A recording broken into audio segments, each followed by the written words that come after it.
La question à laquelle je vais répondre dans ce diaporama est la question numéro 9. Comme diagnostic, nous avions une ophtalmoplégie douloureuse droite, intrinsèque et extrinsèque, révélatrice d'un anévrisme de l'artère communicante postérieure homolatérale. Comme traitement, il a fallu effectuer une exclusion de la circulation artérielle par voie chirurgicale. En premier lieu, je vais résoudre une vignette qui aurait pu être réalisée à partir de cette question. Je vais ensuite parler des différents points anatomiques, histologiques, physiologiques et sémiologiques qui vont permettre de comprendre et de trouver la solution à cette vignette. Je présenterai alors mon schéma pathologique pour terminer avec une explication vulgarisée de la question. C'est un homme de 55 ans, fumeur, présentant une HTA ainsi qu'une hypercholestérolémie qui vient se présenter aux urgences suite à des douleurs au niveau de l'œil droit et une incapacité de le faire bouger. Il se plaint également de sa vision qui n'est plus très nette, voire double à certains moments.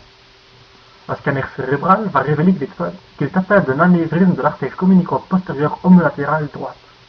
Il sera soigné par une exclusion de la circulation artérielle par voie chirurgicale. On va utiliser une endoprothèse vasculaire. Le patient souffre d'un anévrisme de l'artère communicante postérieure homolatérale droite. C'est une artère qui va relier les artères carotides internes droites, juste avant ces bifurcations qui vont donner les artères cérébrales moyennes et antérieures, et l'artère cérébrale postérieure droite. Elle va également passer juste au-dessus du nerf 3 oculomoteur. Sur le schéma ci-dessous, le nerf oculomoteur est représenté par le chiffre 3 ou le trait jaune, alors que l'artère communicante postérieure homolatérale droite est représentée par le chiffre 1. Le nerf 3 oculomoteur trouve son origine dans le tegmentum du mésencéphale. Il va quitter la surface antérieure du tronc cérébral en passant entre le pédoncule cérébral et le pont, en émergeant dans le sillon interpédonculaire pour passer ensuite entre l'artère cérébrale postérieure et l'artère cérébelleuse supérieure. Ensuite, il va suivre de façon presque parallèle et latéralement l'artère communicante postérieure jusqu'à son origine carotidienne. Enfin, il va accompagner le nerf 4 dans la paroi latérale du sinus caverneux. Un anévrisme dans cette région de l'artère communicante postérieure homolatérale droite va donc venir comprimer le nerf 3 et empêcher son bon fonctionnement. L'état du nerf 3 pourra être vérifié par plusieurs observations. Tout d'abord, il faudra vérifier l'état de la pupille du patient. Dans une lésion des fibres intrinsèques du nerf 3, qui se trouve dans sa périphérie, la pupille présentera une myodrase. Cela signifie que la pupille sera dilatée. De plus, le patient aura la vue floue à une certaine distance, car les muscles à l'origine de l'accommodation du cristallin ne recevront plus d'un flux électrique des nerfs des fibres intrinsèques du nerf 3.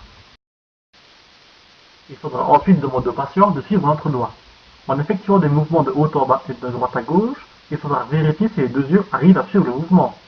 Si on remarque le dysfonctionnement d'un œil car il n'arrive pas à effectuer des mouvements d'abduction, d'élévation ou d'abaissement, cela signifie que les fibres extrinsèques du nerf 3 qui se trouvent plus au centre par rapport aux fibres intrinsèques sont également lésées. Le patient est un fumeur qui présente de l'hypercholestérolémie ainsi qu'une hypertension artérielle. De plus, c'est une personne de certain âge. Ces différents facteurs de risque pourraient expliquer le fait que l'artère ait subi de deux malades, disparition de la média et remplacement de la lame élastique interne par le tissu fibro-hyalin, qui ont par la suite entraîné la formation d'un anévrisme. Cet anévrisme se présente au niveau de l'artère communicante postérieure homolatérale droite. Il ira donc exercer une pression sur le nerf 3 oculomoteur. Les fibres intrinsèques qui sont situées en périphérie du nerf seront donc lésées et le patient souffrira alors du mydriase et de défaut d'accommodation de l'œil droit. De plus, les fibres extrinsèques, qui sont situées plus au centre du nerf, seront également lésées. Le patient n'arrivera donc plus à effectuer des mouvements d'élévation, d'adduction et d'abaissement du globe oculaire droit. Afin de traiter cet anévrisme, on va introduire une endoprothèse dans l'artère pour que le sang ne passe plus par la poche de l'anévrisme, mais reste dans le vaisseau. De cette manière, le nerf ne sera plus comprimé et il retrouvera sa fonction normale. Passons maintenant à l'explication vulgarisée de la vignette. Ce patient possédait une boursouflure dans une artère cérébrale très proche d'un nerf. Cette dernière prenant de la place, elle est allée comprimer le nerf qui s'occupe de la motricité de l'œil, ainsi que du contrôle de sa pupille et de l'accommodation de son cristallin. Avec cette compression, le nerf est devenu inutilisable et l'œil du patient est donc devenu presque immobile et donné une vision floue. Pour vérifier si c'était bien le nerf qui posait le problème, le médecin va devoir vérifier quelles actions le patient est capable ou non de faire avec son œil et ainsi déterminer ce qui cloche. Afin de traiter ce patient, on a créé un nouveau passage pour le sang dans l'artère concernée via une prothèse afin d'éviter qu'il ne passe dans la boursouflure et ne vienne donc comprimer le nerf. Cela va donc enlever la douleur et rendre le nerf prêt à l'utilisation si la compression était le seul problème.